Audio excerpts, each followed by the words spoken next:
So the final topic that I wanted to talk about in relation to the breakfast deep dive is intermittent fasting. Now it's become very popular over the years, and for good reason. And there's a number of different ways of doing this. Some people call it time restricted eating. And to give you the basic rundown of this, the way it works is that rather than, generally in Western society, we're always eating. We're either eating our main meals, we're snacking in between. So we're sort of just drip feeding ourselves, blood sugar and just energy from our food consistently throughout all of our waking hours. And the only time we're really fasting is when we actually go to sleep. So what generally happens is, I guess the way to think of it is how our bodies were designed. So our bodies are designed to store fat, and that's for a good reason. Although it might seem frustrating right now, our bodies evolved in an environment where often there would be feast or there'd be famine. So if you imagine that if you couldn't store body fat and all you could do was every time you had a hunt and you had a kill or you found some, you foraged some nuts and berries and fruit or whatever, you could eat that, and then basically as soon as that energy was gone, if you didn't get more food, you would die. That would be a pretty harsh reality, and the human species probably wouldn't have survived. So it's actually a very intelligent design by nature to allow us to eat extra than what we need in that exact moment and be able to store some of those calories as fat tissue that we can mobilize and use as energy at other times when there's not as much available food.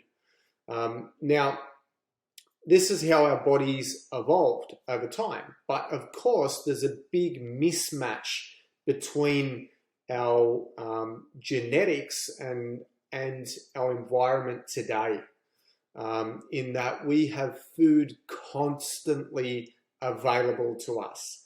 We can quite easily have access to way more calories than what we ever need from an energy perspective. And we're constantly eating, which means that we are constantly in that storage state. So pretty much if you eat a meal and you're consuming more calories than what you're going to need until your next meal, some of that is going to be stored as fat tissue.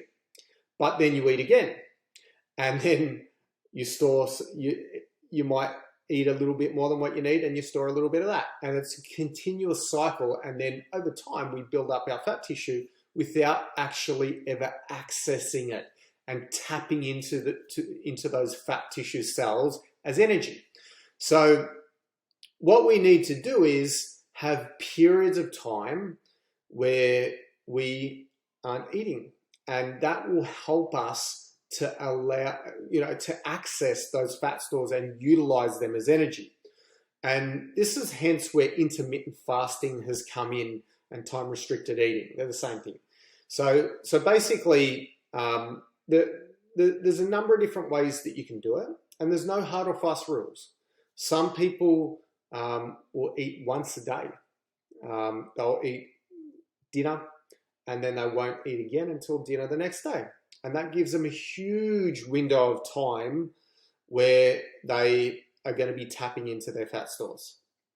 Some people, probably the most common way of doing it is the 16-8, where you're going to be eating for a window of 8 hours and not eating for 16 hours, which might sound like it's difficult. But if you add in that, you got 7 or 8 hours of sleep in there as well, it's actually not as hard as what you think. And my advice is that this works amazingly effectively for some people, not as effective for other people. I feel that often when we hear advice that, oh yeah, this is the best thing to do, everyone thinks that it's going to be perfect for everyone. I've experimented with it myself, and I find that doing the one meal a day doesn't suit me very well. I can notice that it works initially, but then it has diminishing return, and I can feel that it slows my metabolism over time. Whereas if I do maybe a 16-8, that probably works for me. Some people do a 4-20, 6-18. It's probably best to start with, maybe a 10 or a 12-hour fast, including your sleep, and then eating within the rest of that window. I find that if I'm busy, it's easier to do the fasting part. And I find personally it works the best in the morning for me. And I like to drink lots of water to put something in my stomach to flush through on that empty stomach. And it helps to, because I work in the morning, I'm busy, I'm not thinking about it. Probably, look, realistically, the better way to do it would be to do the fasting window at the end of the day, but it's more challenging because that's when we wind down, we slow down, we start to think about food. But have a little play around with it. And the thing to remember with fasting is that if you feel lightheaded or unwell, or, like your blood sugar is dropping and, you might feel dizzy or things like that, all you have to do is eat. Just break your fast. You don't have to keep holding on thinking that you have to do this. So it might just be a matter of maybe that day, for whatever reason, you didn't sleep well, your blood sugar levels are just dropping. Definitely if you have blood sugar regulation issues like diabetes or pre-diabetes, you need to be very cautious with this.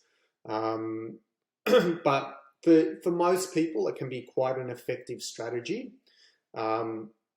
It's a good way of reducing calories if you're overeating, because you just, you're knocking out pretty much a meal or two out of the day.